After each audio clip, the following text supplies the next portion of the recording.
صلی علی رسول الکریم وعلی آلہ وصحابہ اجمعین۔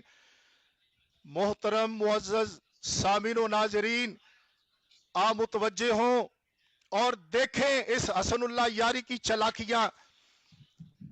اس نے کہا تھا کہ اس میں اختلاف نہیں ہے، یہ کہہ رہا تھا کہ یہ حتمی طور پر یہ شیخین کریمین کے بارے نازل ہوئی ہے۔ میں نے اس لیے ان کی تفاسیر، تفسیر کمی، صافی، جوامع الجامع سے پڑھ کر سنایا کہ تیرا یہ جھوٹ ہے، تو یہ کذب بیان نہیں کر رہا ہے کہ اس میں اختلاف نہیں ہے کہ یہ شیخین کے بارے نازل ہوئی ہے۔ اور تیرے مفسرین، کوئی کہتا ہے یہ ثابت بن قیس کے بارے نازل ہوئی، کوئی کہتا ہے وفد بنی تمیم کے بارے میں نازل ہوئی، اور پھر اس نے کتنا بڑا جھوٹ بولا ہے۔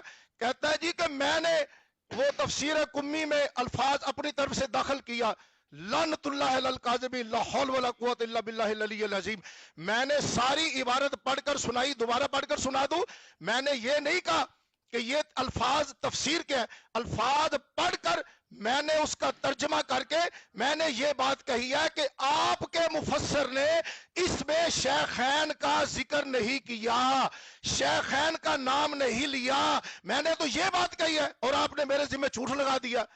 پھر آپ نے یہ کہا کہ ابو بکر عمر رضی اللہ تعالیٰ عنہ کے بارے میں، پھر آپ نے کہا کہ یہ آیت متعدد بار نازل ہوئی ہے۔ یہ آپ کا یہ خیال ہے، آپ نے حوالے دیے، جتنے بھی حوالے دیے، کسی کتاب میں بھی یہ نہیں ہے کہ لا ترفعوا اصواتکم فوق صوت النبی، یہ آیت 2 بار نازل ہوئی یا 3 بار نازل ہوئی یا 4 بار نازل ہوئی۔ ہاں، تعدد نزول کا میں نے انکار کب کیا ہے، لیکن اس آیت کو لا ترفعوا اصواتکم فوق صوت النبی، اوے آپ کا مفسر کمی بھی نہیں یہ بات مانتا، وہ بھی آپ کے خلاف بات کر رہا ہے، اور آپ کا صافی والا بھی نہیں مانتا، مجموع الزوائد والا بھی نہیں مانتا، جوامع الجامع والا بھی یہ بات نہیں مانتا۔ کہتے ہیں جی یہ مفسرین کے اقوال ہیں، یہ مفسرین کے اقوال ہیں۔ تو بھائی کہہ دو کہ کمی والے نے جھوٹ بولا ہے، سامعین ناظرین کو پتا چل جائے کہ لوگوں کے سامنے فراڈ کرتے ہیں، آگے پیچھے کہتے ہیں کمی کی سب روایات سکا ہے اور کمی بڑی مستند تفسیر ہے۔ لوگوں کے سامنے کہہ دو آج کھل کر کہ صافی والے نے جھوٹ بولا ہے، کھل کر کہو کہ مجمع البیان والے نے جھوٹ بولا ہے۔ کیوں نہیں کہتے؟ کہ وہ مفسرین کے اقوال ہے، یہ تو مفسرین کے اقوال ہے۔ تو ابن ابی ملیکہ، اس کو آپ نبی مانتے ہیں یا صحابی مانتے ہیں ابن ابی ملیکہ کو؟ بھائی وہ مفسرین کے اقوال کہہ کر آپ نے مسترد کر دی، کیسی چلاکی ہے آپ کی، کیسی خیانت ہے آپ کی۔ اور ادھر ابن ابی ملیکہ کی روایت جو تابعی ہے 117 یا 118 ہجری میں جو پیدا ہوئے، 80 سال کی ان کی عمر ہے، امام ذہبی سیر اعلام النبلاء میں کہتے ہیں 80 سال کی عمر ہے۔ اب 117 سے 80 کو نکالے، پیچھے 28 29 سال تقریباً اس کی عمر بنتی ہے۔ او بھائی ابن ابی ملیکہ یہ نہ صحابی ہے، یہ تو تابعی ہے، اور تابعی بھی کبار تابعین میں سے نہیں ہے، یہ بھی تابعی ہے، یہ بھی تابعی ہے، اور یہ تو نزول آیت کے وقت موجود ہی نہیں تھا، نزول آیت کے وقت موجود ہی نہیں تھا، اور یہ بیان کر رہا ہے نزول قرآن مجید کا نزول بیان کر رہا ہے۔ لازماً اس نے دیکھا نہیں، یہ موجود نہیں تھا، تو درمیان میں راستے ہیں۔ لا ترفعوا اصواتکم فوق صوت النبی کا شان نزول بیان کرتے ہوئے تو ابن ابی ملیکہ نے آگے نہ کسی تابعی کا نام لیا، نہ کسی صحابی کا نام لیا کہ مجھے یہ بات فلاں صحابی نے سنائی کہ وہ صحابی فرماتے ہیں کہ میں فلاں وقت میں تھا اور اس وقت یہ آیت شیخین کے بارے میں نازل ہوئی۔ ادھر مفسرین کے اقوال کہہ کر مسترد کرتے ہو، اور ادھر ابن ابی ملیکہ جو ایک تابعی ہے اس کی بات پر آپ معاذ اللہ شیخین کریمین کے دشمن بنے ہوئے ہیں۔ پیمانہ ایک رکھے نا، اگر ادھر ابن ابی ملیکہ کی بات کو بنیاد بنا کر اعتراض کرتے ہو، شیخین کریمین کے ایمان کو ہدف تنقید بناتے ہو، اور ادھر دیکھ، اوے اللہ یاری ادھر دیکھ، اوے بات سنے گا تو جواب دے گا نا، پھر کہے گا میں نے اچھی طرح سنا نہیں ہے، بات ادھر دیکھ، بات کو سنے گا تو جواب دے گا نا۔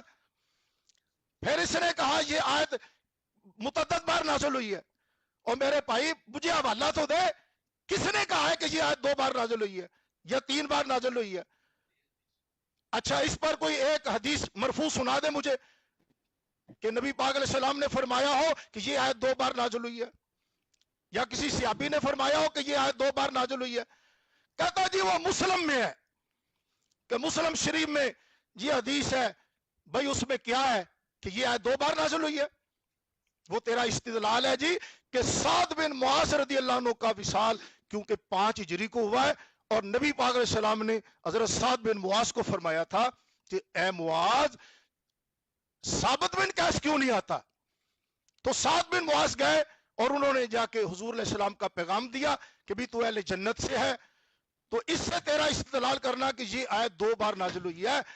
او اللہ یاری ہے، میں پھر کہہ رہا ہوں ادھر دیکھ ہے. اور یار یہ دیکھتا کیوں نہیں یہ بندہ؟ یار پھر کہے گا میں نے بات نہیں سنی اس کی. آپ بولتے جائیں، میں سن رہا ہوں. تیرے پوائنٹ کو سنا کان ایڈریس سے کر جاتا، رہا آنکھ ہوں، سے نہیں جاتا. میں تیرے پوائنٹ کو ایڈریس کر رہا ہوں تاکہ تیرا یہ تماشا ختم کر دوں. آج ادھر دیکھ، توجہ کر.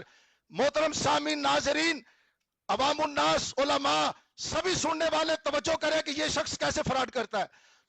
اب مسلم شریف کی حدیث اس نے پوری نہیں پڑھی. ہائے ہائے، وہ پوری پڑھتا تو تیرا جھوٹ ظاہر ہو جاتا نا. تو نے پوری حدیث کیوں نہیں پڑھی مسلم شریف کی؟ نکال اپنا صفحہ نکال، حاضرین سامعین کو پوری حدیث پڑھ کے سنا تاکہ تیرا جھوٹ ظاہر ہو جائے. اور امام مسلم رحمت اللہ نے اس حدیث کو 3 سندوں کے ساتھ ذکر کیا ہے، اور اس کا مرکزی راوی ہے ثابت البنانی رحمت اللہ علیہ. ثابت البنانی کے 3 شاگرد اس کو روایت کرتے ہیں. ایک حماد بن سلمہ، دوسرے سلیمان بن مغیرہ، اور تیسرے ایک اور جعفر. وہ 3 شاگرد ثابت البنانی سے اس حدیث کو روایت کرتے ہیں. اور سعد بن معاذ رضی اللہ عنہ کا ذکر کرنے میں حماد بن سلمہ راوی ثابت البنانی سے منفرد ہے. امام مسلم نے یہ روایت نقل کرنے کے بعد، اور اسی روایت کے نیچے جو تو نے پڑھ کر نہیں سنائی تاکہ تیری خیانت ظاہر نہ ہو جائے، امام مسلم نے اسی کے نیچے دوسری سند کے ساتھ روایت نقل کی اور کہا کہ اس سند میں سعد بن معاذ کا ذکر نہیں ہے. پھر تیسری سند بیان کی، ثابت البنانی کا تیسرا شاگرد بیان کرتا ہے، اور امام مسلم اس کو بیان کر کے کہتے ہیں کہ اس کی حدیث میں بھی سعد بن معاذ کا ذکر نہیں ہے. اور امام مسلم یہ بات کیوں کی؟ مسلم کوئی بات سمجھانا چاہتے ہیں. محدث ہے نا، امیر المحدثین ہے، امام المحدثین ہے.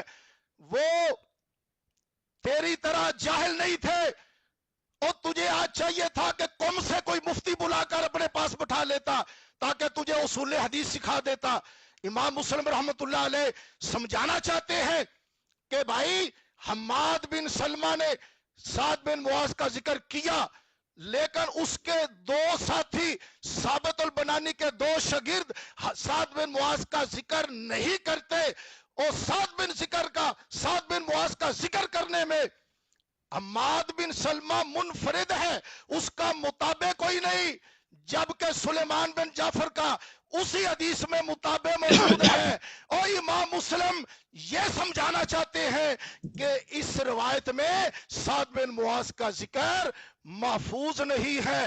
یہ دکھاؤ میرے پاس، یہ دیکھو.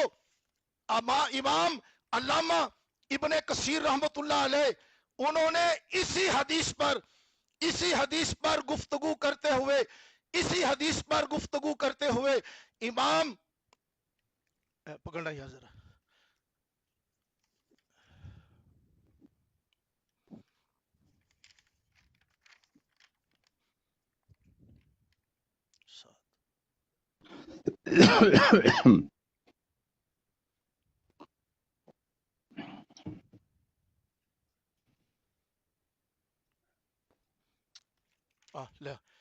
اب یہ دیکھو، یہ میرے پاس ہے تفسیر ابن کثیر سورۃ الحجرات کے روشنی میں. یہ میرے پاس صفحہ ہے 307 اور اس کا جلد ہے میرے پاس 4، قدیمی کتب خانہ آرام باغ کراچی کی یہ چھپی ہوئی ہے. اگر کہے تو میں دکھا بھی دیتا ہوں، پڑھ بھی دیتا ہوں. وہ کہتے ہیں لم یذکر سعد بن معاذ رضی اللہ تعالیٰ عنہ، کہ پھر کہتے ہیں فہذه الطرق الثلاث معللۃ لروایت حماد بن سلمہ فیما تفرد به من ذکر سعد بن معاذ. علامہ ابن کثیر رحمۃ اللہ فرماتے ہیں اور سعد بن معاذ رضی اللہ عنہ کی حضرت حماد بن سلمہ کی روایت جس میں حضرت سعد بن معاذ کا ذکر ہے وہ روایت معلل ہے. ختم ہے ٹائم. مفتی صاحب ٹائم